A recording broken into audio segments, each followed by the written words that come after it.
Okay, so magandang hapon na naman. Pagpasensya nyo na lang at medyo maingay. Tayo nagbabalik para sa Rule on Evidence. Ha? Sa puntong ito, natapos na natin yung Civil Procedure, Special Proceedings, Criminal Procedure, Summary Procedure para sa MTC.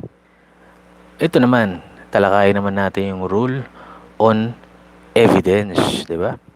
Ang rule na ito ay nagsisimula sa Rule 128 ng Rules of Court hanggang 134.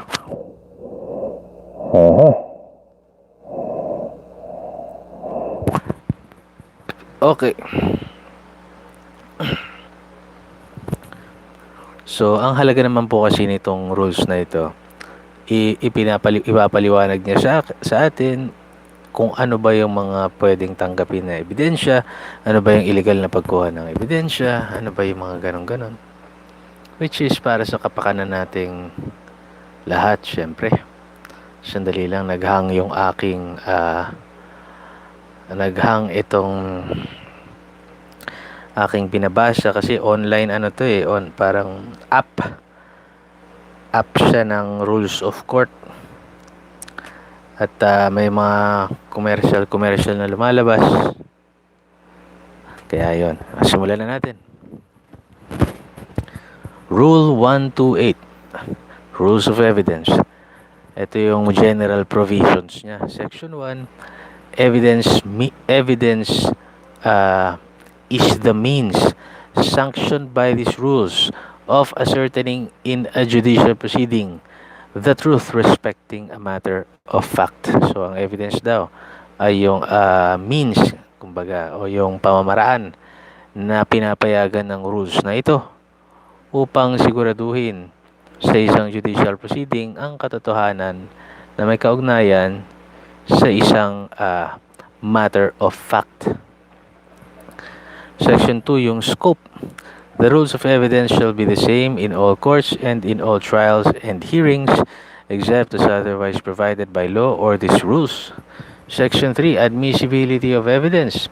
Evidence is admissible when it is relevant to the issue and is not excluded by the law of these rules. Kung ang ebidensya mo ay may kinalaman sa issue at pinapahintulutan ng rules na ito, yun ay katanggap-tanggap. Section 4, relevancy at yung collateral matters. Evidence must have such a relation to the fact in issue as to induce belief in its existence or non-existence. Evidence on collateral matters shall not be allowed except when it tends in any reasonable degree to establish the probability or improbability of the fact in issue. Rule 129, what need not be proved. Section 1, judicial notice when mandatory. A court shall take judicial notice without the introduction of evidence of the existence and territorial extent of states, their political history, forms of government and symbols of nationality, the law of nations, the admiralty and maritime courts of the world and their seals, the political constitution and history of the Philippines, the official acts of legislative, executive, and judicial departments of the Philippines, the laws of nature, the measure of time, and the geographical decisions. Okay? Yun daw ang mandatory. So, yung court shall take judicial notice kahit na wala pang ebidensya dun sa existence and territorial extent of the states. Ayan malinaw yan. Section 2. Judicial notice, kailan yung una, mandatory ang judicial notice. Ito naman, kailan siya nagiging discretionary. A court may take judicial notice of matters which are of public knowledge or are capable to unquestionable demonstration or ought to be known to judges because of their judicial functions. Okay. Section 3. Judicial notice when hearing necessary. During the trial daw, the court on its own initiative or on request of a party may announce its intention to take judicial notice of any matter and allow the parties to be heard thereon. Okay?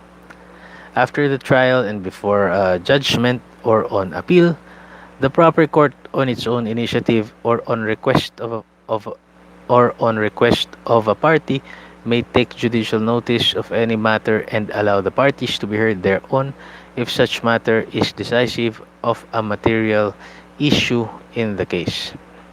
Okay, sandali lamang. Wait lang.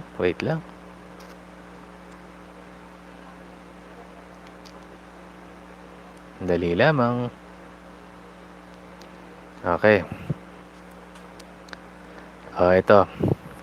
Para lang malinawan tayo ng mas malinaw pa, hopefully. Sabi rito, judicial notice is a rule in the law of evidence that allows a fact to be introduced into evidence if the truth of that fact is so notorious or well-known or so authoritatively attested that it cannot reasonably be doubted. Okay, yun ang judicial notice. Okay. Yun yung tinatalakay natin kanina doon sa rules. Pwede mo siyang isama sa ebidensya dahil yung katotohanan alam na alam ng karamihan, so well known and so authoritatively attested na hindi mo na ito pagdududahan pa. Okay? Yun yung judicial notice na pinag-uusapan natin kanina. Okay. Section 4, yung judicial admissions. An admission, verbal or written, made by the party in the course of the proceedings in the same case does not require proof. The admission may be contradicted only by showing that it was made through palpable mistake or that no such admission was made. Okay. Yung mga judicial admissions. Rule 130. Rules of admissibility. Letter A. Yung object or yung real evidence. Ang sabi rito, objects as evidence are those addressed to the senses of the court. When an object is relevant to the fact in issue, it may be exhibited to, examined or viewed by the court. So ito siguro yung kunwari yung murder weapon, kutsilyo. Yun siguro yung object o yung sinasabing real evidence. Letter B, documentary evidence. Documents as evidence consist of writing or any material containing letters, words, numbers, figures, symbols, or other modes of written expression offered as proof of their contents. Example siguro niyan, yung mga resibo, di ba? Promissory note, yung mga ganyan, yung mga accounting, yung balance sheet, yan, mga ganyan. Document, yung birth certificate, di ba? Number 1, yung best evidence rule. Ano ba itong rule na ito? Kasi sa pagbibista kapag pre-trial yata, kung tama ba ako, minsan yung isang panig, best evidence, ganyan. Sabihin ng isang abogado, best evidence daw yon. O ano naman ito? Section 3, ipaliwanag natin. Original document must be produced. Ito yung best evidence rule. Exceptions. When the subject of inquiry is the contents of a document, no evidence shall be admissible other than the original document itself, except in the following cases. Yun yung best evidence, yung original document. O, pwede lang na hindi daw original, except, ito. Letter A, kapag or when the original has been lost or destroyed or cannot be produced in court without bad faith on the part of the offeror, yun, pwedeng hindi original kasi nga yung original has been lost or destroyed. Letter B, When the original is in the custody or under the control of the party against whom the evidence is offered, and the latter fails to produce it after reasonable notice, letter C. When the original consists of numerous accounts or other documents which cannot be examined in court without great loss of time, and the fact sought to be established from them is only the general result of the whole, and letter D. When the original is a public record in the custody of a public officer or is recorded in a public office. Section 4. Original of document. Letter A. The original of the document is 1. The contents of which are the subject of inquiry. Yun yung nilalaman ng dokumento na yun, yung subject ng inquiry. Letter B. When a document is in 2 or more copies executed at or about the same time with identical contents, all such copies are equally regarded as originals. Letter C. When an entry is repeated in the regular course of business, one being copied from another at or near the time of the transaction, all the entries are likewise equally regarded as originals. O ano naman tayo yung secondary evidence? Yung mga pinag-usapan natin kanina, best evidence. Ngayon naman, secondary evidence. When the original document is unavailable.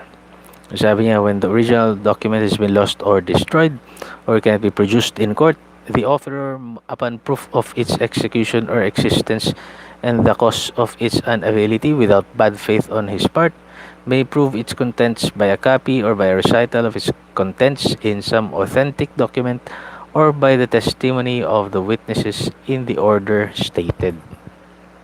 Section 6. When original document is in adverse parties' custody or control, o nasa kabila yung original document. If the document is in the custody or under the control of adverse party, he must have reasonable notice to produce it. If after such notice and after satisfactory proof of its existence, he fails to produce the document, secondary evidence may be presented as in the case of its loss. Doon tayo sa Section 7. Evidence admissible when original document is a public record. Ayan, public record naman pala eh. When the original of the document is in the custody of a public officer or is recorded in a public office, example niyan siguro yung civil registry, ganyan. Yung records sa civil registry. Its contents may be proved by a certified copy issued by the public officer in custody thereof. O, di ba yung mga NSO o kunwari civil service, kukuha ka ng dokumento mula sa kanila, pwedeng i-certify nila yan kasi public record yun eh. O, nasa public officer eh. Section 8. Party who calls for document not bound to offer it. A party who calls for the production of a document and inspects the same is not obliged to offer it as evidence. Number 3, yung parole evidence rule. O, di ba? Ano naman, so, ang galing na tayo dun sa best evidence, yung mga original na dokumento. Galing na tayo sa secondary evidence. Ano naman itong parole evidence rule na ito? Evidence of written agreements. When the terms of an agreement has been reduced to writing, it is considered as containing all the terms agreed upon, and there can be, between the parties and their successors in interest, no evidence of such terms other than the contents of the written agreement. However, a party may present evidence to modify, explain, or add to the terms of written agreement if he puts in issue in his pleading. Ito nakalagay. An intrinsic ambiguity, mistake, or imperfection in the written agreement. Letter B, the failure of the written agreement to express the true intent and agreement of the parties thereto. Letter C, the validity of the written agreement. Or letter D, the existence of other terms agreed to by the parties or their successors in interest after the execution of the written agreement. The term agreement includes wills. Okay? Hindi po yan si Kuya Will, ha? Yan yung sa pagkakaalam natin, yung last will and testament, mga ganyan. Yan. Number 4, interpretation of documents. Section 10, interpretation of a writing according to its legal meaning. The language of a writing is to be interpreted according to the legal meaning it bears in the place of its execution unless the parties intended otherwise. Section 11. Instrument construed so as to give effect to all provisions. In the construction daw of an instrument where there are several provisions or particulars, such a construction is, if possible, to be adopted as will give effect to all. Okay? Ang gulo ng statement na yun Pero sabi niya lang yata doon, sa pag-construct ng isang instrument, yung nakasaad roon, kapag pagka merong iba't ibang mga provision, yung construction o yung dapat na paraan ng pagkakaintindi, kung posible, ay yung mabibigyan ng epekto sa lahat. Okay, pangkalahatang interpretasyon. Yun yung dapat na interpretasyon ng instrumento. Section 12. Interpretation according to intention, general and particular provisions. In the construction of an instrument, the intention of the parties is to be pursued, and when a general and a particular provision are inconsistent, the latter is paramount to the former. Period. So a particular intent will control a general one that is inconsistent with it. Ayan Ito yung rules ng evidence natin. Napaka-tricky pala, no? Section 13, Interpretation according to circumstances. For the proper construction of an instrument, the circumstances under which it was made, including the situation of the subject thereof and of the parties to it, may be shown so that the judge may be placed in the position of those whose language he is to interpret. Okay? Para mailagay nung judge daw yung sarili niya sa kung papaano yung lengguwahe ng mga taong. Ayun, Section 14. Peculiar signification of terms. The terms of a writing are presumed to have been used in their primary and general acceptation, but evidence is admissible to show that they have a local, technical, or otherwise peculiar signification and were so used and understood in the particular instance, in which case the agreement must be construed accordingly. Naaayon daw yung pag-iintindi sa isang anong tawag dito? Sa terms. Okay? Dapat sang-ayon sa kung ano ba talaga nais iparating. Section 15, written words control printed. When an instrument consists partly of written words and partly of a printed form, and the two are inconsistent, the former controls the latter. Okay? Kung ang isang written instrument daw, consist partly, binubuo ito partly of written words and partly a printed form. Tapos inconsistent silang dalawa. Ang sabi niya, the former, yung written words shall control the latter. Okay. Okay. Section 16. Experts and interpreters to be used in explaining certain writings.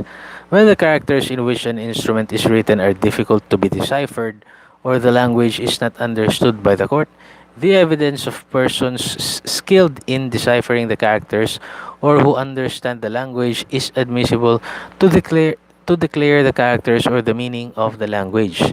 So kung halimbawa sa atin merong isang written instrument written in another dialect o other than Tagalog, kunwari sinulat ito sa salitang Bisaya, pwedeng mag-imbita ang korte ng eksperto sa salitang Bisaya upang ipaliwanag niya yung sinasaad ng dokumento na yon. Section 17 of two constructions which preferred.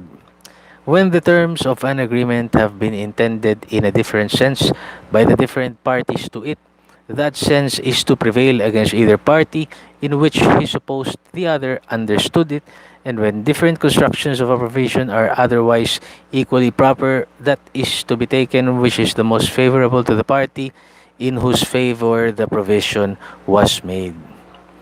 So parang tinatalakay lang dito sa dalawang pagkakaintindi, ano ba yung dapat na mangibabaw? Yun ang sinasabi niya. Section 18. Construction in favor of natural right. Ayan ha. When an instrument is equally susceptible of two interpretations, one in favor of natural right and the other against it, the former is to be adopted. Siyempre, ano ba yung mga natural right? Right na kumain, di ba? Yung mga ganyan. Right to food, clothing, shelter, basic right. Natural na yung natural na karapatan ng isang bata.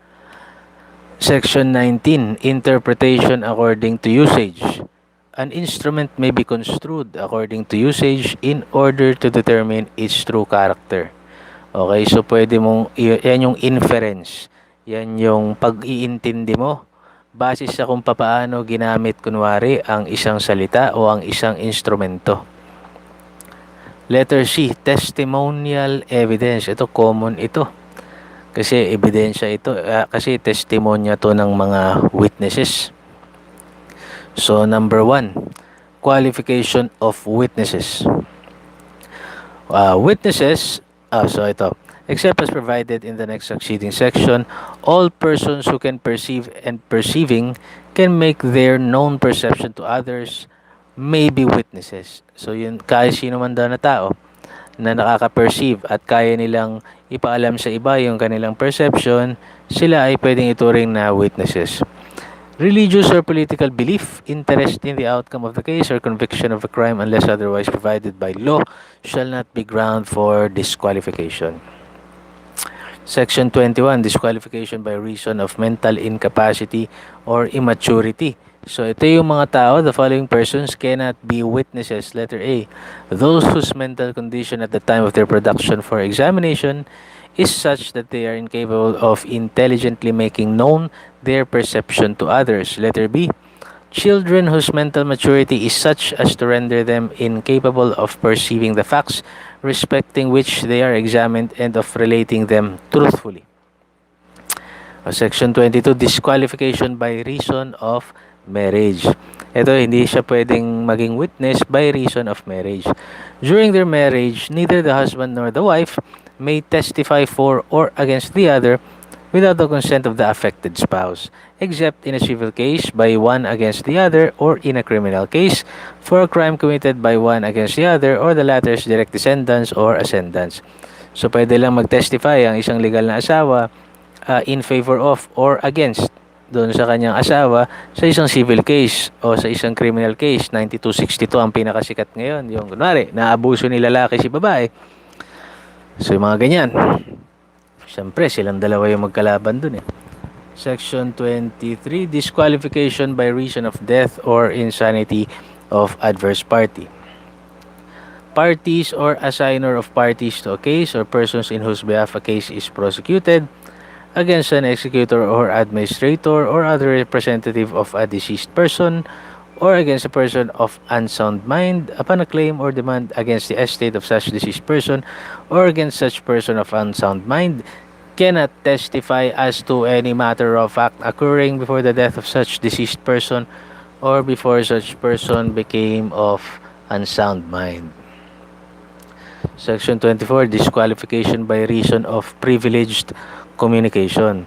The following persons cannot testify as to matters learned in confidence in the following cases. Letter A, the husband or the wife during or after the marriage cannot be examined without the consent of the other as to any communication received in confidence by one from the other during the marriage, except in a civil case by one against the other or in a criminal case for a crime committed by one against the other or the latter's direct descendants or ascendants. Okay. Letter B, an attorney cannot, without the consent of his client, be examined as to any communication made by the client to him or his advice given thereon in the course of or with a view to professional employment, nor can an attorney, secretary, stenographer, or clerk be examined without the consent of the client and his employer concerning any fact, the knowledge of which has been acquired in such capacity. So, ang isang abogado cannot be examined raw as witness without the consent of his client. Letter C, a person authorized to practice medicine, surgery, or obstetrics cannot, in a civil case, without the consent of the patient, be examined as to any advice or treatment given by him or any information which he may have acquired in attending such patient in a professional capacity, which information was necessary to enable him to act in capacity and which would blacken the reputation of the patient. Letter D.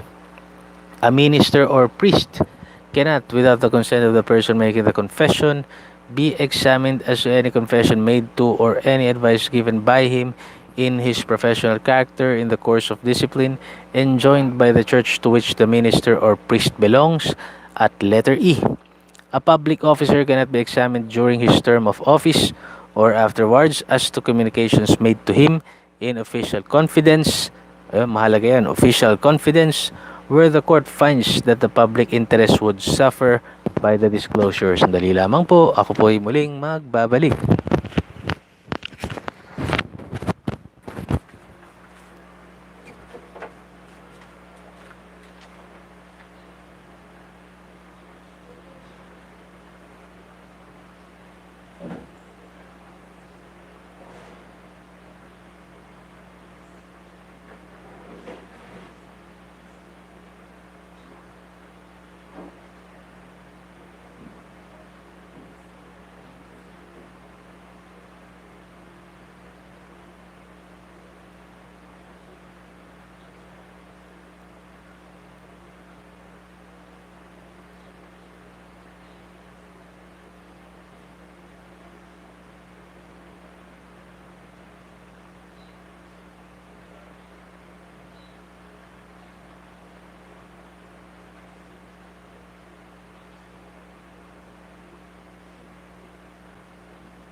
Okay, so magtungo na tayo sa testimonial privilege. Sabi rito, parental and filial privilege. No person may be compelled to testify against his parents, other direct ascendants, children, or other direct ascendants. Yun po ay testimonial privilege.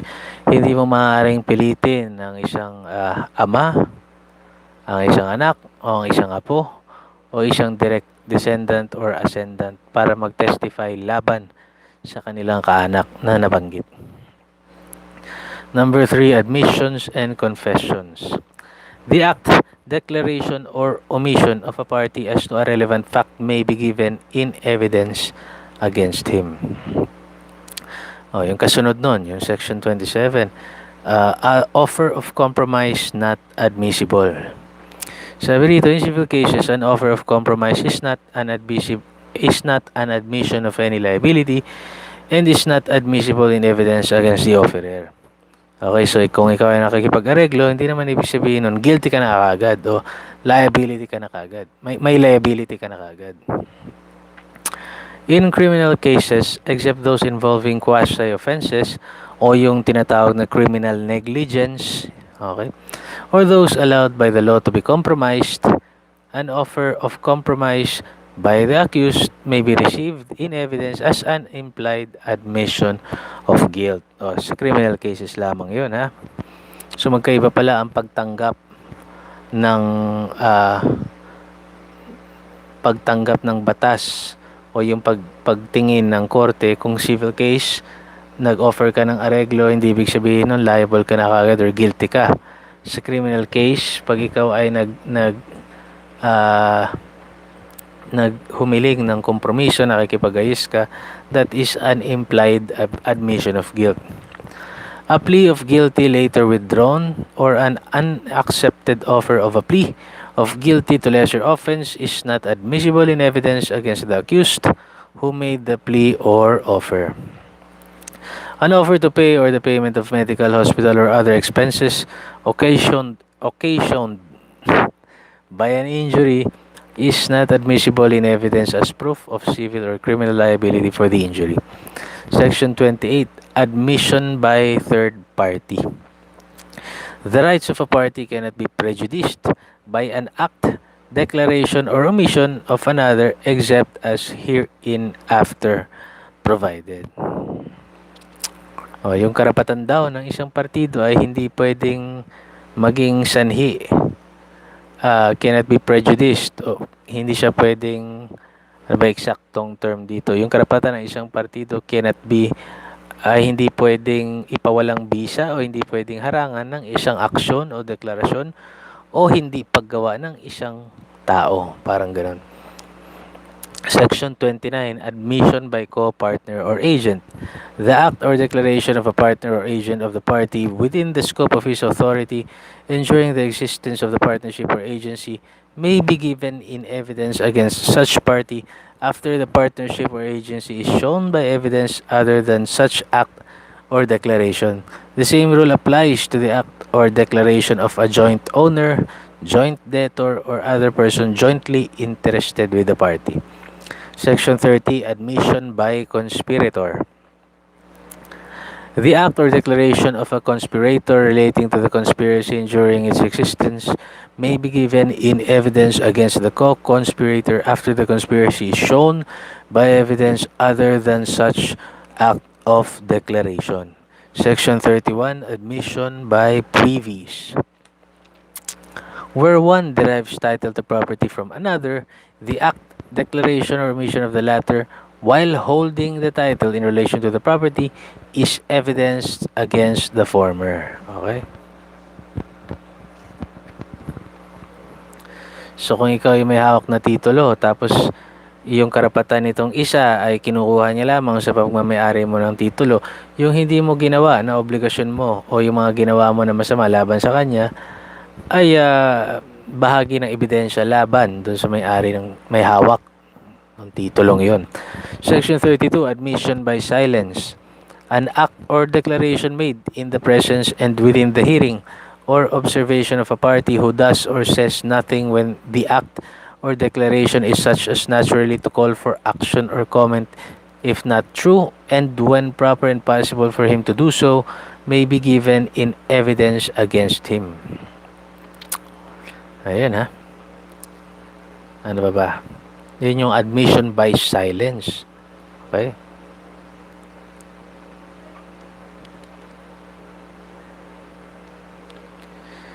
Yung tinatawag nating silence means yes.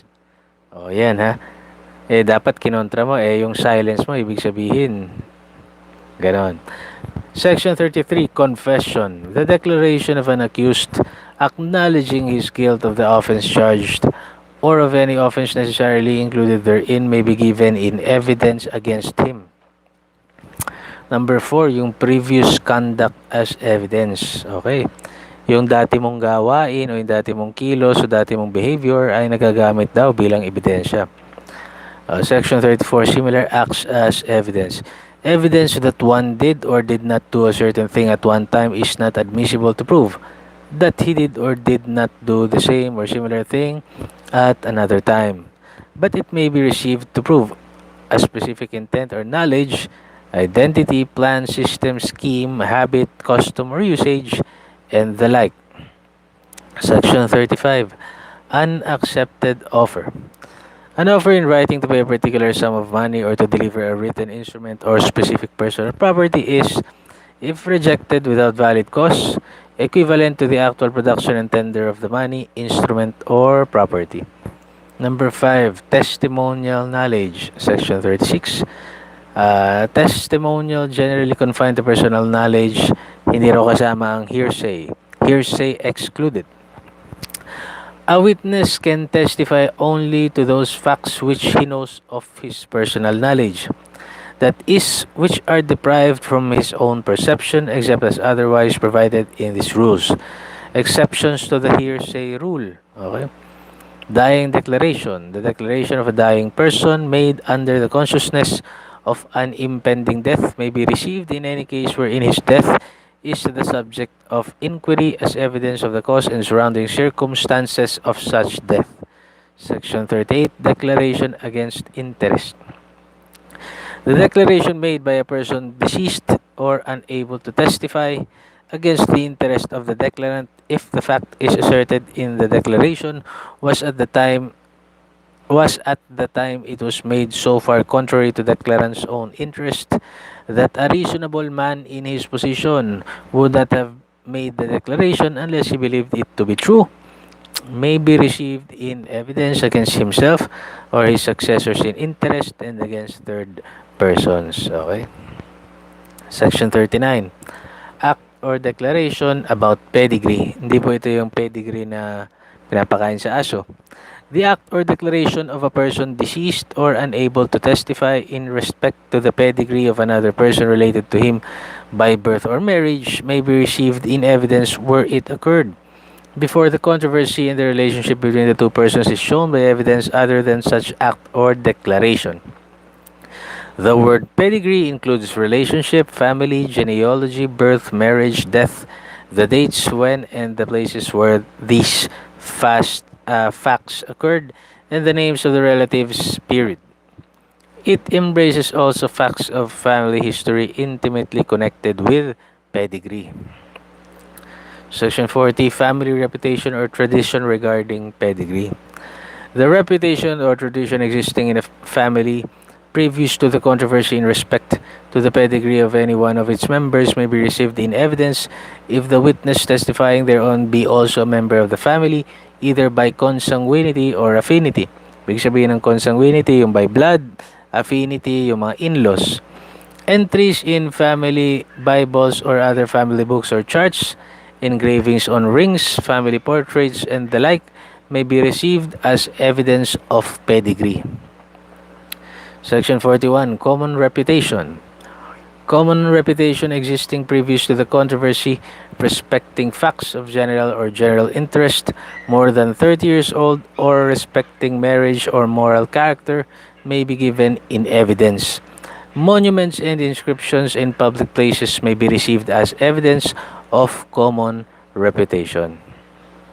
Section 42. Part of res gestae. Statements made by a person while a starting occurrence is taking place or immediately prior or subsequent thereto with respect to the circumstances thereof may be given in evidence as part of res gestae. So also statements accompanying an equivocal act material to the issue and giving it a legal significance may be received as part of the res gestae. Ano ba ibig sabihin ng res gestae na ito? Hindi naman natin maintindihan to. Hanapin natin. Res gestae. Okay. Ang ibig sabihin ng res gestae in Latin, things done. It is a term found in substantive and procedural American jurisprudence and English law. In American substantive law, it refers to the start to end period of a felony. Ulitin natin yung pagkabasa. In American substantive law, it refers to the start to end period of a felony. In American procedural law, it refers to a former exception to the hearsay rule for statements made spontaneously or part of an act. Okay, in English and Canadian version of res gestae is similar but is still recognized as a traditional exception to the hearsay rule. Okay? So, ibig sabihin daw ng res gestae, things done. Okay? From start to end period of a felony. Yan. Okay. So, sana medyo naliwanagan tayo. Magulo pa rin, pero hopefully medyo nakatulong sa inyo. Section 43. Entries in the course of business. Entries made at or near the time of transactions to which they refer by a person deceased or unable to testify who was in a position to know the facts therein stated may be received as prima facie evidence if such person made the entries in his professional capacity or in the performance of duty and in the ordinary or regular course of business or duty. Section 44. Entries in official records. Entries in official records made in the performance of his duty by a public officer of the Philippines or by a person in the performance of a duty specially enjoined by law are prima facie evidence of the state of the facts therein stated. Section 45. Commercial lists and the like.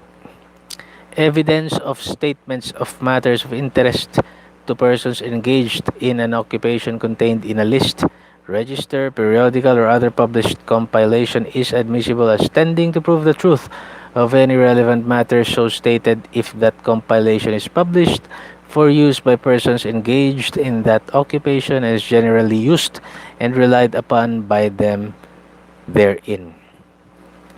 Section 46. Learned treatises. A published treatise, periodical, or pamphlet on a subject of history, law, science, or art is admissible as tending to prove the truth of a matter stated therein if the court takes judicial notice or a witness expert in the subject testifies that the writer or the statement in the treatise, periodical, or pamphlet is recognized in his profession or calling as expert in the subject. So, kunwari ako, isa po akong expert sa love, sa payong pag-ibig. Yan. Okay, Section 47. Testimony or deposition at a former proceeding. The testimony or deposition of a witness deceased or unable to testify given in a former case or proceeding, judicial or administrative, involving the same parties and subject matter may be given in evidence against the adverse party who had the opportunity to cross-examine him. So yung testimonya daw o yung salaysay ng itang witness na namatay o hindi makapag-testify given in a former case or proceeding, judicial or administrative, involving the same parties subject matter, yung mga testimonya nung nakaraang proceeding na yon may be given in evidence against the adverse party who had the opportunity to cross-examine him. O meron din palang opinion rule, ba? Ano yung general rule regarding the opinion rule? The opinion of witness is not admissible except as indicated in the following sections. O dun daw yung sa number 42. Section 49. Opinion of expert witness. The opinion of a witness on a matter requiring special knowledge, skill, experience, or training which is shown to possess may be received in evidence. Pwede raw tanggapin as ebidensya yung opinion ng isang expert witness. Yung opinion naman ng isang ordinaryong witness. Opinion of an ordinary witness or witnesses. The opinion of a witness for which proper basis is given may be received in evidence regarding letter A, the identity of a person about whom he has adequate knowledge, letter B, a handwriting with which he has sufficient familiarity, and letter C, the mental sanity of a person with whom he is sufficiently acquainted. The witness may also testify on his impressions of the emotion, behavior, condition, or appearance of a person. Letter 8, ano naman itong character evidence na ito? Section 51, character evidence not generally admissible except letter A, in criminal cases where the accused may prove his good moral character which is pertinent to the moral trait involved in the offense charged, unless, and number 2, unless in rebuttal, the prosecution may not prove his bad moral character which is pertinent to the moral trait involved in the offense. Number 3, the good or bad moral character of the offended party may be proved if it tends to establish in any reasonable degree the probability or improbability of the offense charged. Tapos letter B naman. So yun sa criminal cases. Letter B in civil cases naman. Evidence of the moral character of a party in civil case is admissible only when pertinent to the issue of character involved in the case. At letter C, in the case provided for in Rule 132 Section 14. So magtutungo tayo dun mamaya sa Rule 132. Ang hirap din palang busisiin ng law on evidence, ano? So Rule 131, burden of proof and presumptions. Burden of proof is the duty of a party to present evidence on the facts in issue necessary to establish his claim or defense by the amount of evidence required by law. Yun ang burden of proof. Section 2 ng Rule 131, conclusive presumptions. Ito yung, the following are instances of conclusive presumptions. Letter A, whenever a party has by his own declaration, act, or omission intentionally and deliberately led another siguro, to believe a particular thing true and to act upon such belief, he cannot, in any litigation arising out of such declaration, act, or omission be permitted to falsify it. So, kung isang partido daw sa kanyang sariling declaration o kilos or hindi pagkilos, hindi man sinasadya o sinasadya, napapaniwala niya ang another, napapaniwala niya ang ibang tao sa to believe that a particular thing is true. So, he cannot, in any litigation arising out of such declaration, be permitted to falsify it. Pinapaniwala mo ko sa yung mga kilos, deklarasyon. Tapos, hindi niya pwedeng i-falsify yun. Naniniwala yung tao dahil sa kilos mo Kunwari, pinapaniwalang mahal ka niya. Ayan. Oh. Letter B. The tenant is not permitted to deny the title of his landlord at the time of commencement of the relation of landlord and tenant between them. Yan maraming landlord na abusado since time immemorial, pero marami ring tenant na abusado. Yung akala mo sila yung may-ari ng lupa. Section 3, disputable presumptions.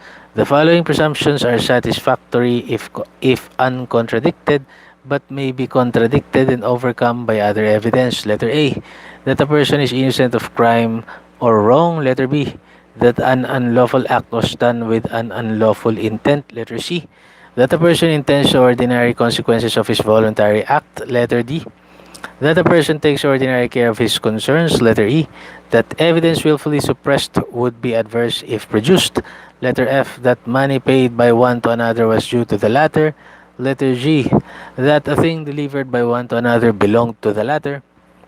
Letter H, that an obligation delivered up to the debtor has been paid. Letter I, that prior rents or installments had been paid when a receipt for the latter one is produced. Letter J, that the person found in possession of a thing taken in doing of a recent wrongful act is the taker and the doer of the whole act. Otherwise, that things which a person possesses or exercises acts of ownership over are owned by him. Letter K, that the person in possession of an order on himself for the payment of the money or the delivery of anything has paid the money or delivered the thing accordingly. Letter L, that a person acting in a public office was regularly appointed or elected to it. Letter M, that official duty has been regularly performed. Letter N, that a court or judge acting as such, whether in the Philippines or elsewhere, was acting in the lawful exercise of jurisdiction. Letter O, that all matters within an issue raised in a case were laid before the court and passed upon by it. And in like manner, that all matters within an issue raised in a dispute submitted for arbitration were laid before the arbitrators and passed upon by them. Letter P, that private transactions have been fair and regular.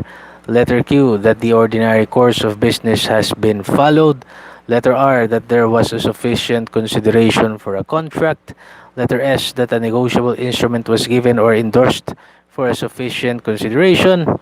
Letter T, dami nito, that an endorsement of negotiable instrument was made before the instrument was overdue and at the place where the instrument is dated.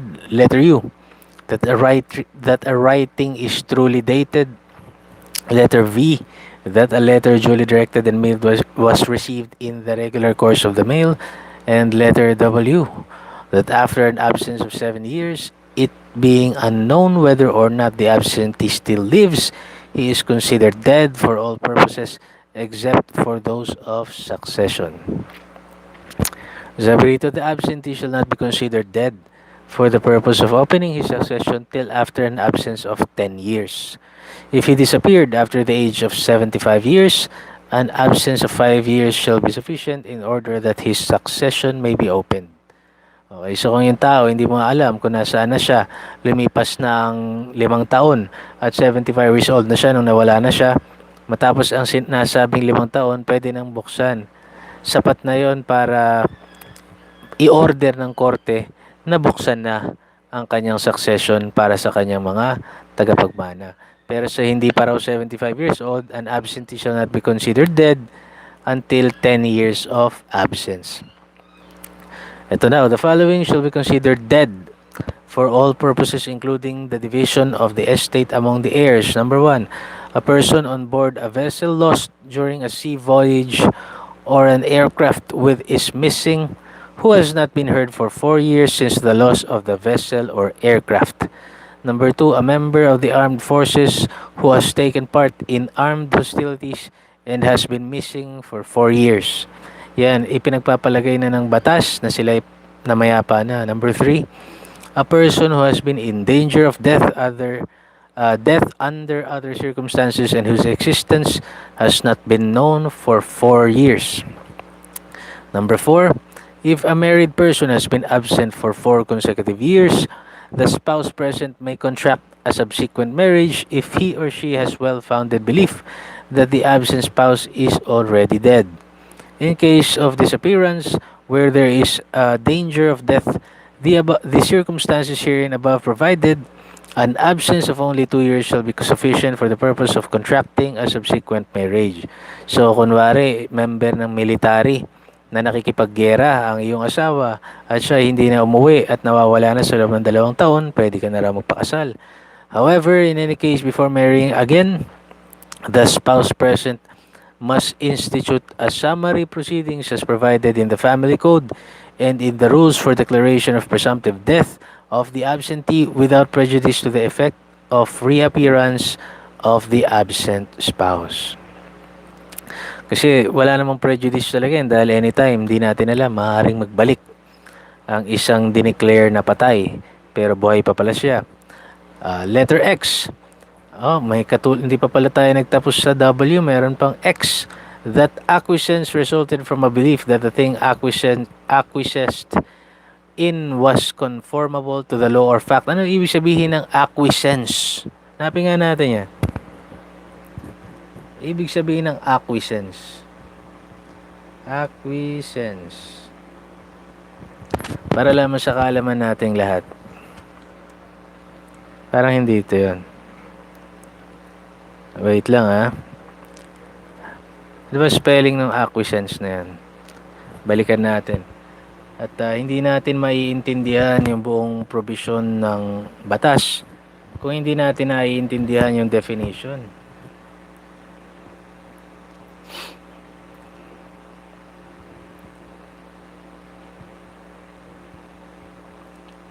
Okay, so ito na, acquiescence meaning the reluctant acceptance of something without protest. Okay? So yun pala ang ibig sabihin ng isa rin daw siyang noun sa Pilipino na ibig sabihin ay pagpayag.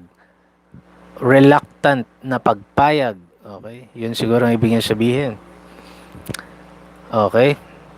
So the acquiescence resulted from a belief that the thing acquiesced in was conformable to the law or fact. So reluctantly tinanggap niya yung isang bagay sa paniniwala na ito ay naaayon sa batas o sa katotohanan. Letter Y, that things have happened according to the ordinary course of nature and ordinary nature habits of life. Letter Z, that persons acting as co-partners have entered into a contract of co-partnership. Meron pa.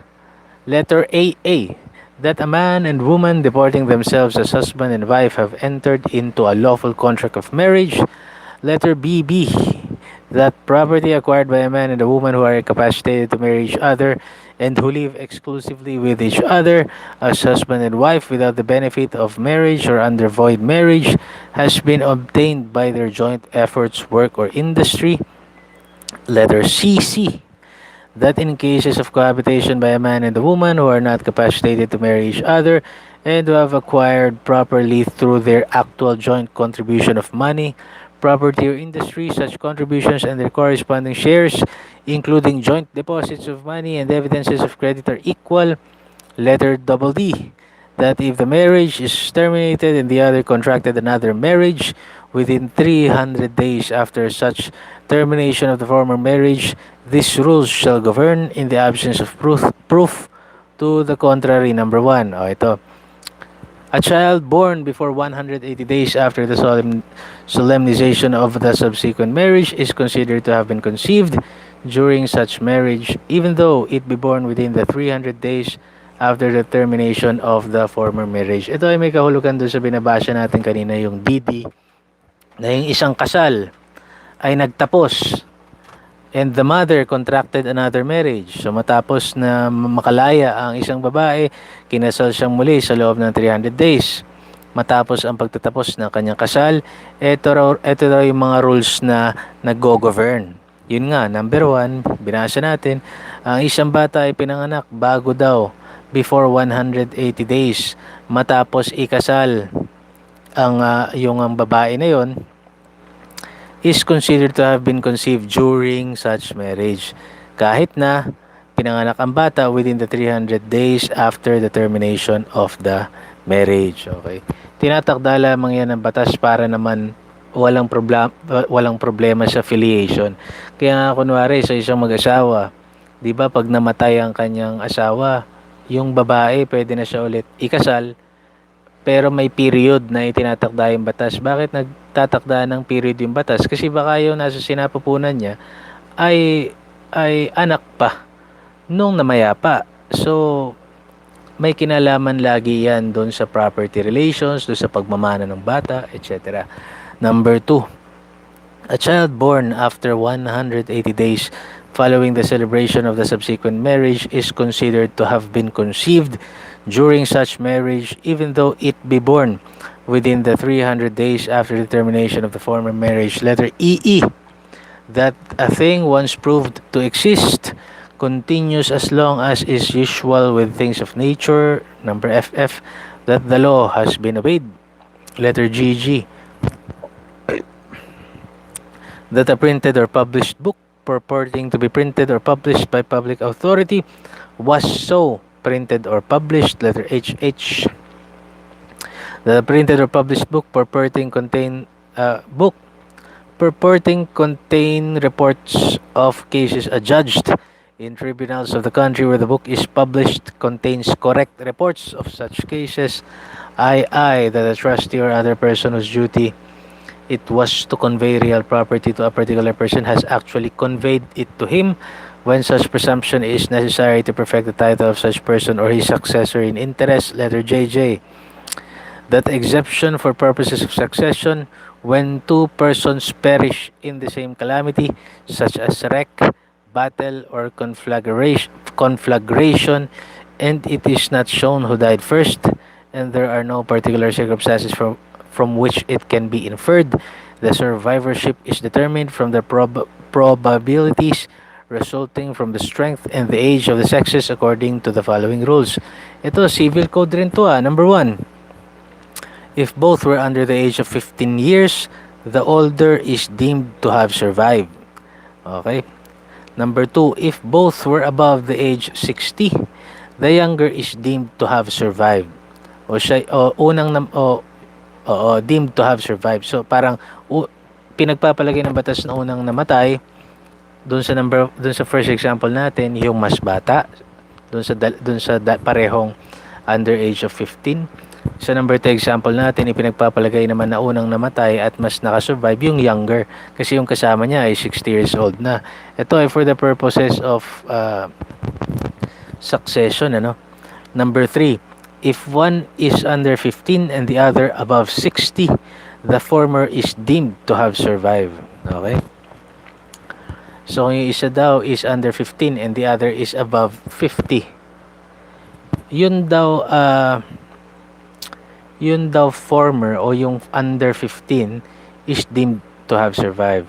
Number 4, if both be over 15 and under 60 and the sex be different, the male is deemed to have survived. If the sex be the same, yung mas matanda, yung deemed na nag-survive. This is usually for the purposes of succession, o yung determination sa ebidensya. Number 5, if one be under 15 or over 60 and the other between those ages, the latter is deemed to have survived. Okay. Yung between the ages of 15 or at 60, yun yung pinagpapalagay ng batas na nag-survive o yung huling namatay. KK, that if there is a doubt as between two or more persons who are called to succeed, ayan, succession nga yung pinag-uusapan dito, each other, as to which of them died first, whoever alleges the death of one prior to the other shall prove the same. In the absence of proof, they shall be considered to have died at the same time. Okay? Number 4, no presumption of legitimacy or illegitimacy. There is no presumption of legitimacy of a child born after 300 days following the dissolution of the marriage or the separation of the spouses. Whoever alleges the legitimacy or illegitimacy of such child must prove his allegation. Okay? So walang presumption na ikaw ay legal na anak or illegitimate ka under doon sa binasa nating circumstances. So kunwari, pinanganak ka isang bata matapos ang 300 days, after 300 days ng pagtatapos ng unang marriage o yung dissolution ng marriage ng mag-asawang iyon, hindi ibig sabihin nun, pinipresume mo agad na siya ay legitimate or illegitimate. Ang sabi lamang dito, sino mang nag-allege na legitimate or illegitimate yung batang iyon, kailangan niya iyong patunayan.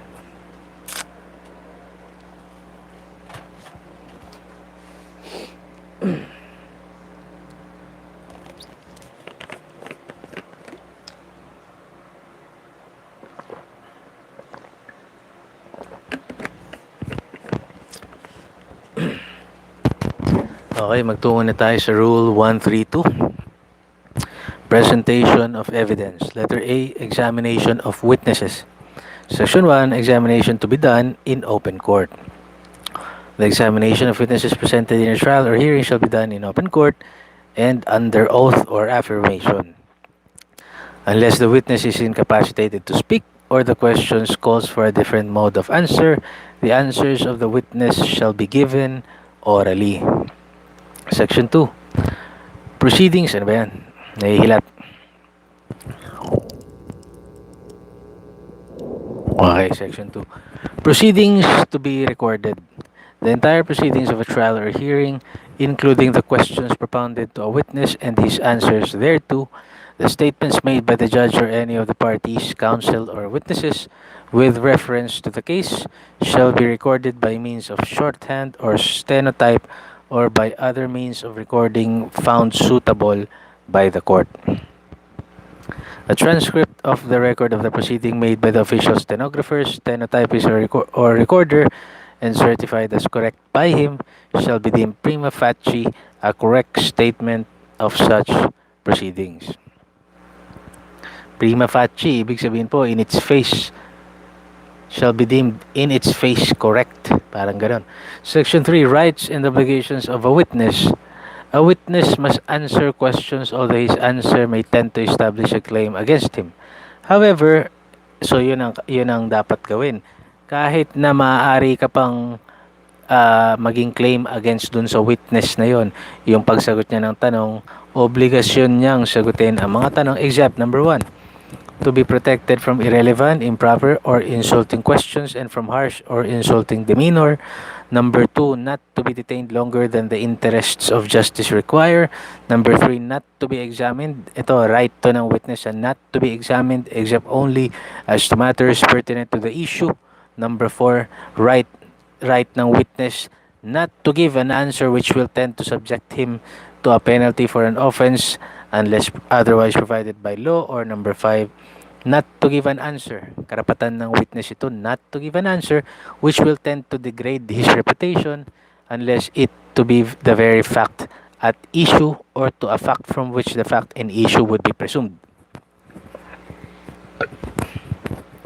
But a witness must answer to the fact of his previous final conviction for an offense.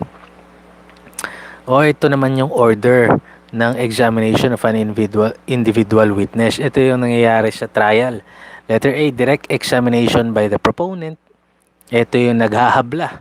O ito yung sa criminal cases, ito yung dehado. Letter B, cross-examination by the opponent. Ito yung abogado ng akusado, i-cross-examine niya yung direct examination ng proponent. Letter C, redirect examination by the proponent. And letter D, re-cross-examination by the opponent. So direct, cross, redirect, and recross. Okay? Ano ba yung direct examination? It is the examination in chief of a witness by the party presenting him on the facts relevant to the issue. Okay, so kunwari abogado po ako. Kunwari lamang ipepresent kami yung naghahabla. Okay, hindi kami yung kami yung prosecution kunwari. Ipepresenta ko itong si Pedro sa direct examination para sabihin niya yung kanyang mga nalalaman na pabor sa amin. Yun po ang direct. Yung cross naman examination, upon the termination of the direct examination, the witness may be cross-examined by the adverse party as to many matters stated in direct examination or connected therewith, with sufficient fullness and freedom to test his accuracy and truthfulness and freedom from interest or bias or the reverse, and to elicit all important facts bearing upon the issue. Yung redirect, so kinross siya nung kalaban. Redirect, binawi ko. Parang ako na redirect. Kumbaga ako yung prosecution. Nag-direct ako. Kinross siya nung abogado ng depensa. Ni-redirect ko siya. Para linawin yung mga, teka, parang medyo umuobra yung cross-examination ng kalaban. I-redirect ko ulit. Patanungin ko siya para ma-reinforce ko yung gusto kong ihatid sa korte. Yun. Basahin natin yung English definition. After the cross-examination of the witness has been concluded, he may be re-examined by the party calling him to explain or supplement his answers given during the cross-examination. On redirect examination, questions on matters not dealt with during the cross-examination may be allowed by the court in its discretion. So yun nga yun. At yung recross, gano'n na naman, kinross ulit siya ng kalaban. So upon the conclusion of the redirect examination, the adverse party may re-cross-examine the witness on matters stated in his redirect examination and also on such other matters as may be allowed by the court in its discretion. Section 9, recalling witness. After the examination of a witness by both sides has been concluded, the witness cannot be recalled without leave of the court. The court will grant or withhold leave in its discretion as the interests of justice require. So, mangyayari po dyan, yung isang abogado na gustong i-recall niya yung isang witness, motion to recall witness with leave of court. Parang ganun po, kung di ako nagkakamali. Section 10, leading and misleading questions. A question which suggests to the witness the answer which the examining party desires is a leading question at hindi daw ito pinapayagan. It is not allowed except letter A, on cross-examination, pinapayagan ito. Letter B, on preliminary matters. Letter C, when there is a difficulty in getting direct and intelligible answers from a witness who is ignorant or a child of tender years or is of feeble mind or a deaf mute. Letter D, of an unwilling or hostile witness. Or letter E, of a witness who is an adverse party or an officer, director, or managing agent of a public or private corporation or of a partnership or association which is an adverse party. A misleading question is one which assumes as true a fact not yet testified to by the witness or contrary to that which he has previously stated. It is not allowed. Yun. So, pinapayagan lang ang leading questions sa cross-examination, preliminary matters, yung bata or ignorant yung witness, unwilling or hostile witness, and kung ang witness ay isang kalabang partido o isa siyang officer, director, managing agent of a public or private corporation or of a partnership or association which is an adverse party. Section 11, impeachment of adverse party's witness. A witness may be impeached by the party against whom he was called by contradictory evidence, by evidence that his general reputation for truth, honesty, or integrity is bad, or by evidence that he has made at other times statements inconsistent with his present testimony, but not by evidence of particular wrongful acts, except that it may be shown by the examination of the witness or the record of the judgment that he has been convicted of an offense. So, maaari daw ma-impeach ang isang witness ng kalabang partido.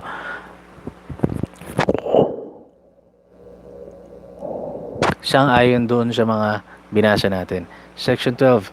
Party may not impeach his own witness.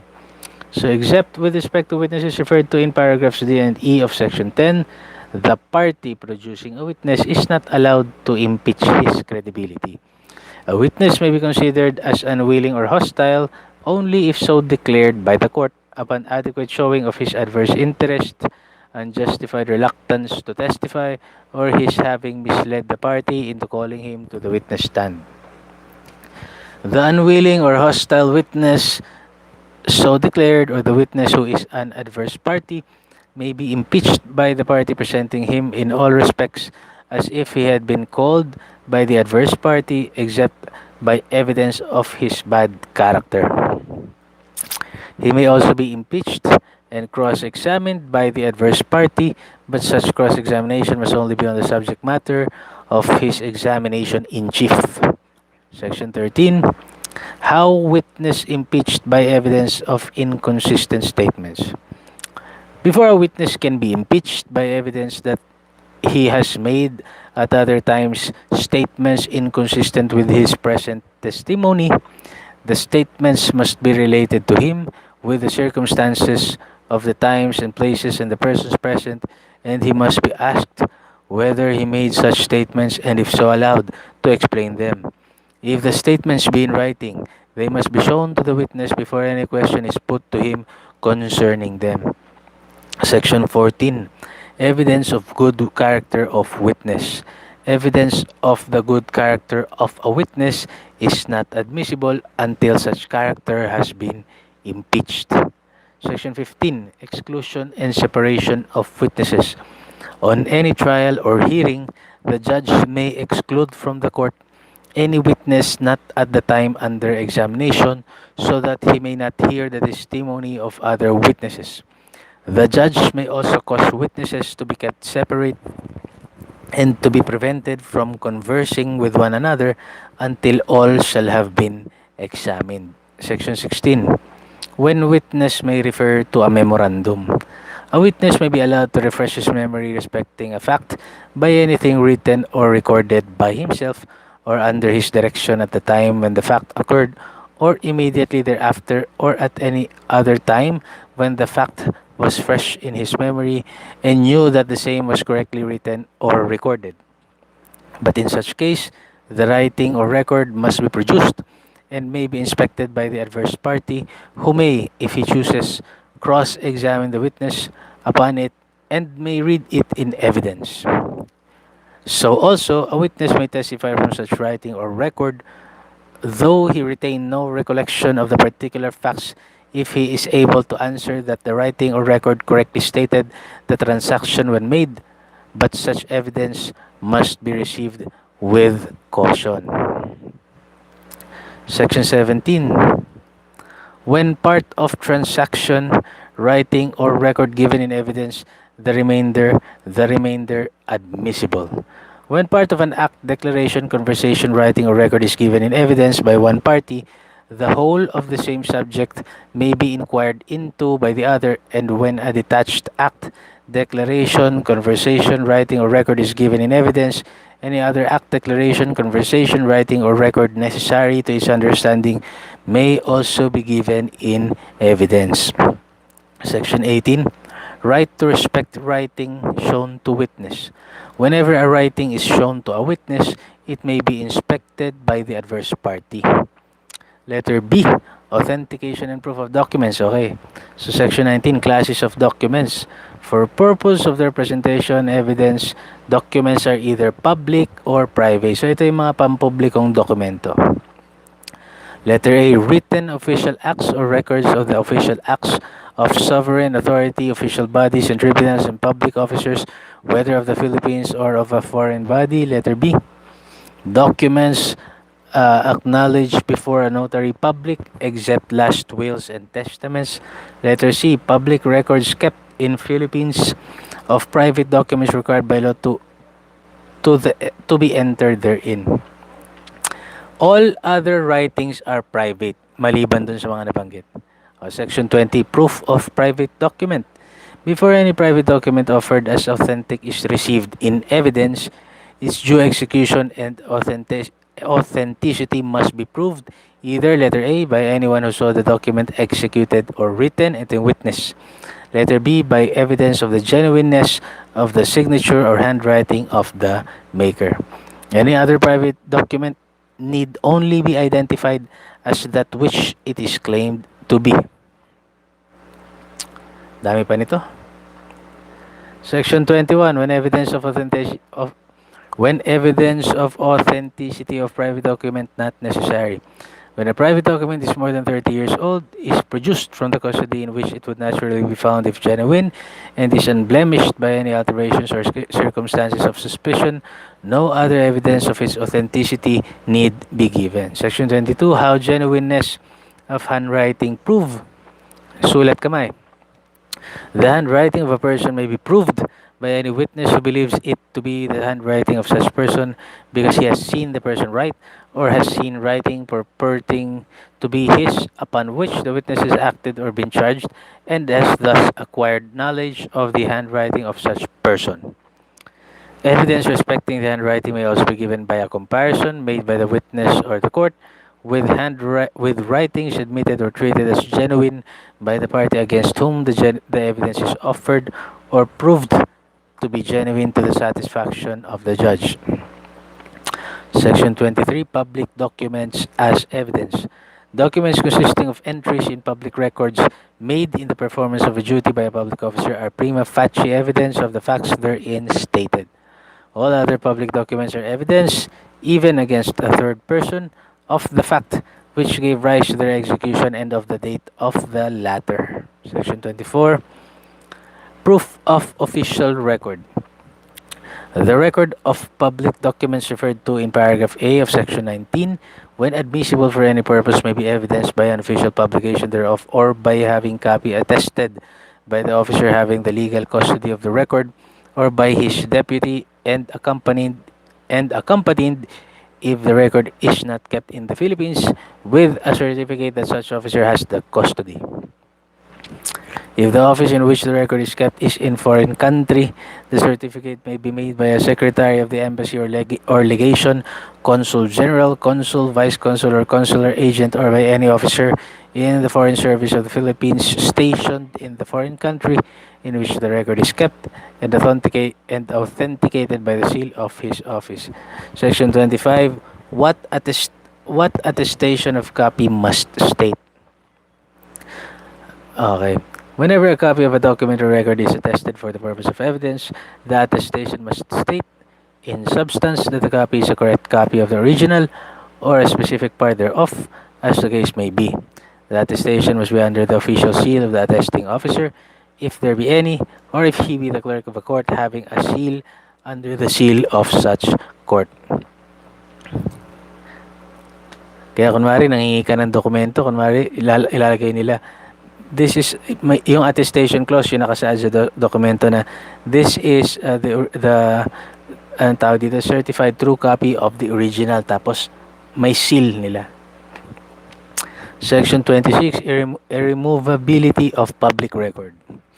Any public record, an official copy of which is admissible in evidence, must not be removed from the office in which it is kept, except upon order of a court where the inspection of the record is essential to the just determination of a pending case. Section 27, public record of a private document.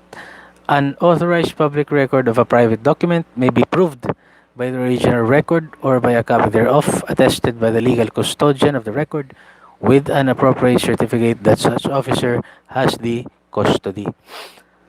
Section 28, proof of lack of record. A written statement signed by an officer having the custody of an official record or by his deputy that after diligent search no record or entry of a specified tenor is found to exist in the records of his office, accompanied by a certificate as above provided, is admissible as evidence that the records of his office contain no such record or entry. Section 29, how judicial record impeached. Any judicial record may be impeached by evidence of, letter A, want of jurisdiction in the court or judicial officer, letter B, collusion between the parties, nagkuntsaba sila, or letter C, fraud in the party offering the record in respect to the proceedings. Section 30. Proof of notarial documents.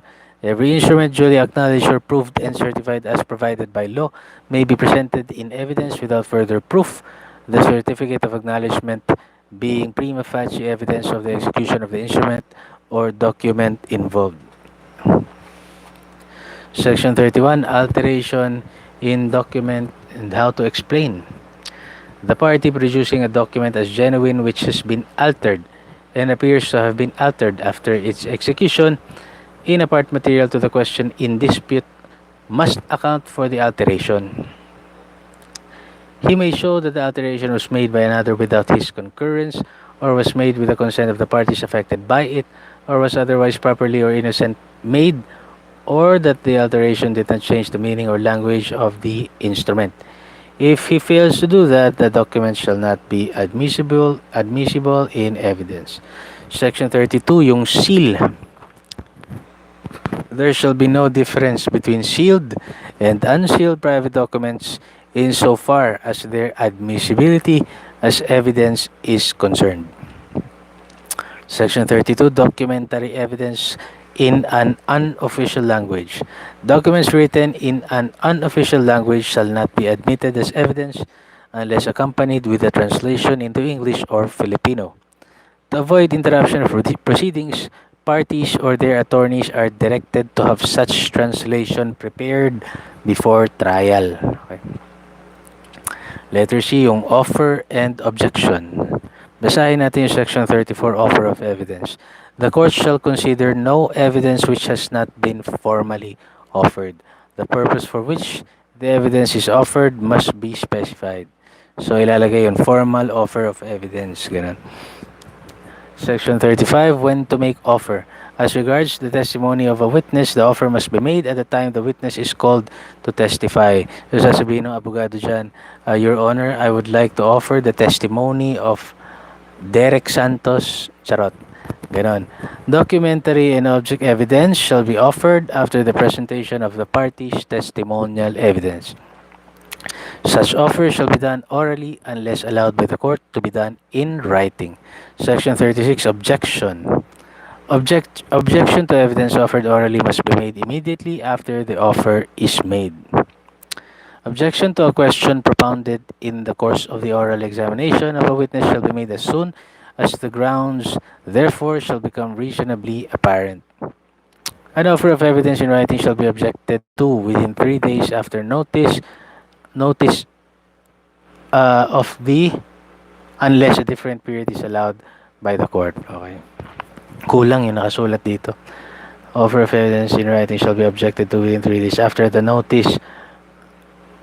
Hindi ko alam kung ano notice yung tinutukoy niya. Kulang. In any case, the grounds for the objections must be specified. Notice of the court siguro yan. Section 37, when repetition of objection unnecessary. When it becomes reasonably apparent in the course of the examination of a witness that the question being propounded are of the same class as those to which objection has been made, whether such objection was sustained or overruled, it shall not be necessary to repeat the objection, it being sufficient for the adverse party to record his continuing objection to such class of questions. Para mabigay ng dagdag kaalaman sa atin, ano bang ibig sabihin ng sustained?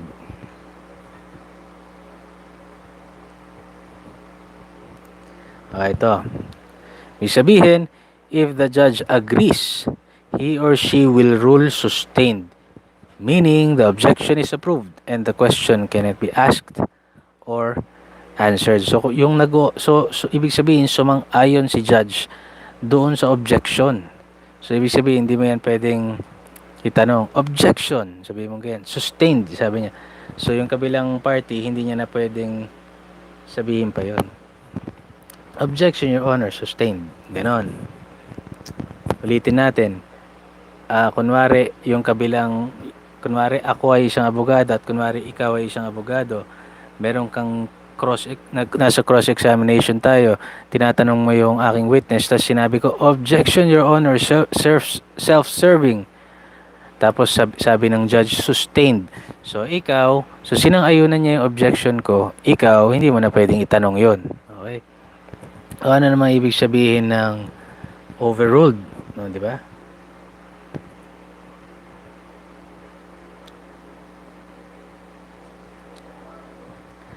Hanapin natin para makumpleto ang ating pag-aaral, di ba?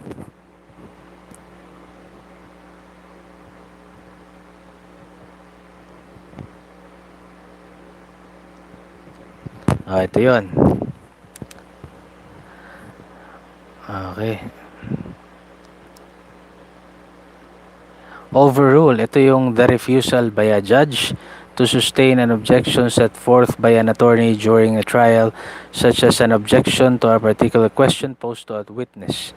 Ibig rin sabihin nito, to make void, annul, supersede, or reject through a subsequent decision or action. So, ibig sabihin, gayahin natin yung aking example kanina. Kunwari, ako abogado. Ikaw abogado ka rin. Kino-cross-examine mo yung witness ko. Tingin ko hindi tama yung pag-cross-examine mo. Objection, sabi ko. Ang sabi naman ng judge, overrule. So, pwede mo pa rin ituloy yung ginagawa mo. In-overrule ako ni judge. Hindi pwede ang objection mo. Parang ganon. Yun ang ibig. To reject an attorney's objection. Yun ang ibig sabihin ng object ka dyan eh. Kailangan, gusto kong marinig yung tinatanong ng kabilang panig. Parang ganon. Section 38, ruling. The ruling of the court must be given immediately after the objection is made unless the court desires to take a reasonable time to inform itself on the question presented. But the ruling shall always be made during the trial and at such time as will give the party against whom it is made an opportunity to meet the situation presented by the ruling. The reason for sustaining or overruling an objection need not be stated. Di na kailangan sabihin ni judge yan. However, if the objection is based on two or more grounds, a ruling sustaining the objection on one or some of them must specify the ground or grounds relied upon. Section 39, striking out answer. Should a witness answer the question before the adverse party had the opportunity to voice fully its objection to the same, and such objection is found to be meritorious, the court shall sustain the objection and order the answer given to be stricken off the record. Tatanggalin na yun sa record. On proper motion, the court may also order the striking out of answers which are incompetent, irrelevant, or otherwise improper. Section 4, tender of excluded evidence. If documents or things offered in evidence are excluded by the court, the offerer may have the same attached to or made part of the record.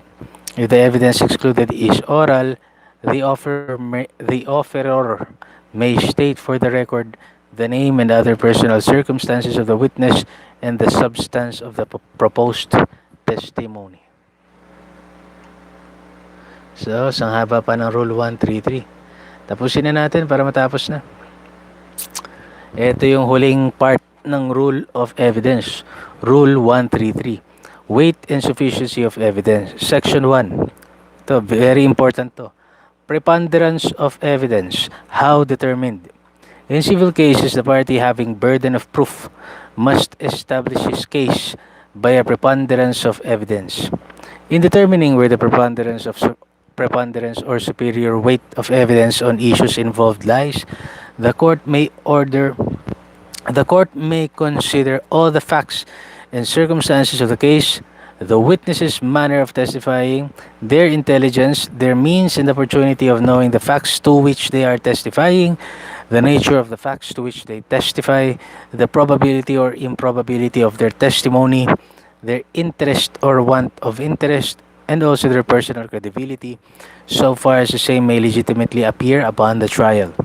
The court may also consider the number of witnesses, though the preponderance is not necessarily with greater number. So sa civil cases, ang ating ini-establish ay ang preponderance of evidence. Ito naman sa criminal case, sabi rito, proof beyond reasonable doubt. In a criminal case, the accused is entitled to an acquittal unless his guilt is shown beyond reasonable doubt. Proof beyond reasonable doubt does not mean such a degree of proof excluding possibility of error, produces absolute certainly. Moral certainly only is required or that degree of proof which produces conviction in an unprejudiced mind. So, ibig sabihin lamang nito sa isang hindi biased na utak, sa pananaw niya, sapat na. Beyond reasonable doubt. Walang duda na yung akusado ay siyang gumawa ng krimen o meron bang krimen na naganap. So, yun po ang dinidetermine ng prosecutor sa isang criminal case. Proof beyond reasonable doubt. Tandaan po natin, pag civil cases, preponderance of evidence. Criminal cases, proof beyond reasonable doubt. Section 3, basahin naman natin yung extrajudicial confession, not sufficient ground for conviction. An extrajudicial confession made by an accused shall not be sufficient ground for conviction unless corroborated o unless sinang-ayunan nito ng ebidensya, unless corroborated by evidence of corpus delicti. Section 4, circumstantial evidence when sufficient. Circumstantial evidence is sufficient for conviction if, letter A, there is more than one circumstances, letter B, the facts from which the inferences are derived are proven, and letter C, the combination of all the circumstances is such as to produce a conviction beyond reasonable doubt. Sa mga administrative cases naman, ang pinoprove naman ay yung substantial evidence. So, basahin natin to, Section 5. In cases filed before administrative or quasi-judicial bodies, a fact may be deemed established if it is supported by substantial evidence or that amount of relevant evidence which a reasonable mind might accept as adequate to justify a conclusion. Section 6, power of the court to stop further evidence. The court may stop the introduction of further testimony upon any particular point when the evidence upon it is already so full that more witnesses to the same point cannot be reasonably expected to be additionally persuasive. But this power should be exercised with caution. Hindi pa naman ako nakakita ng court na ini-stop niya yung pagpe-present ng witnesses, kasi sa rules naman nakasaad na sa pre-trial kung ilan lamang at sino-sinong witnesses yung ipipresenta mo. Section 7, evidence on motion. When a motion is based on facts not appearing of record, the court may hear the matter in affidavits or depositions presented by the respective parties, but the court may direct that the matter be heard wholly or partly on oral testimony or depositions. Tungo tayo sa rule. Akala ko 133 na yung last. May 134 pa pala. Okay, ito na yung last sa rule on evidence. Rule 134, perpetuation of testimony. Section 1, yung petition. Petition.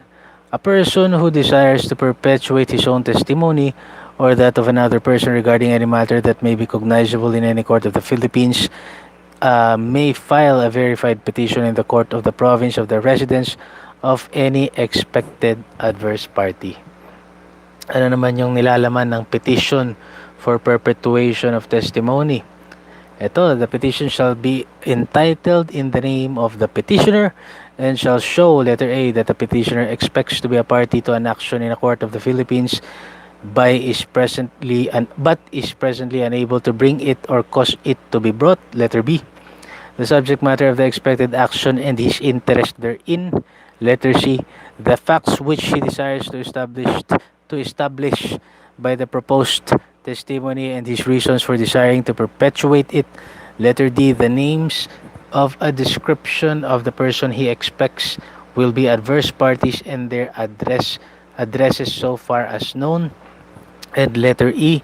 The names and addresses of the persons to be examined and the substance of the testimony which he expects to elicit from each, and shall ask for an order authorizing the petitioner to take the depositions of the persons to be examined named in the petition for the purpose of perpetuating their testimony.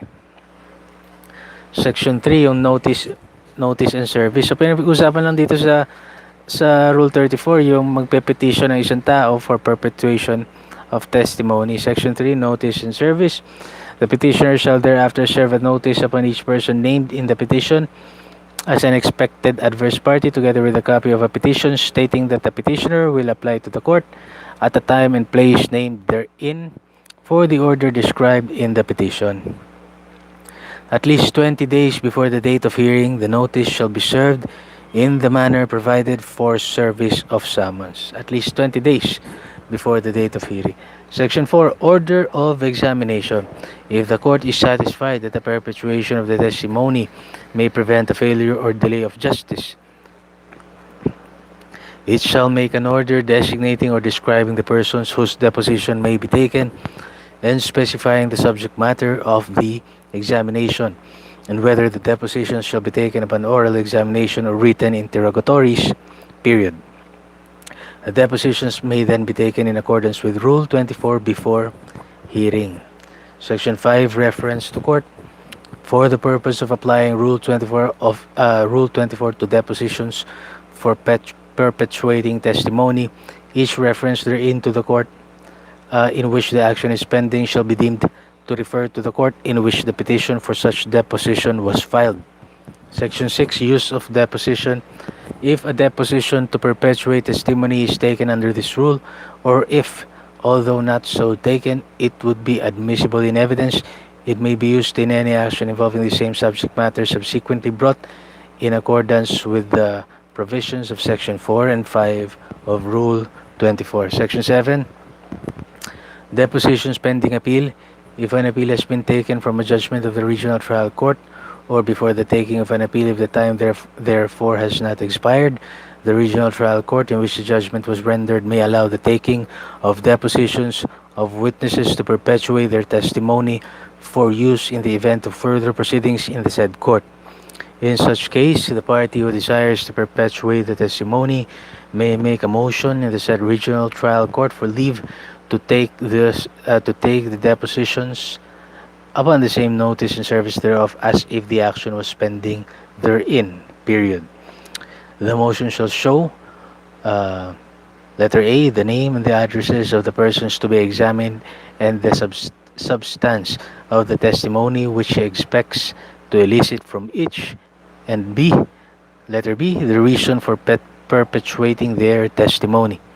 If the court finds that the perpetuation of the testimony is proper to avoid a failure or delay of justice, it may make an order allowing the depositions to be taken, and thereupon the depositions may be taken and used in the same manner and under the same conditions as are prescribed in these rules for depositions taken in actions pending in the regional trial court. Sabi sa footnote dito, this rule will be transposed to Part 1 of the Rules of Court on Deposition and Discovery. Okay, so doon nagtatapos ang ating Rules of Evidence. Sana po ay meron tayong natutunan. Sana sa aking pagbabasa at sa konting paliwanag meron kayong natutunan. At sana po i-share nyo to at sana po ay muli nyo ako samahan sa susunod nating mga edisyon kung saan ako po ay magbabasa ng batas at susubukan kong ipaliwanag in layman's term. God bless everyone and keep safe.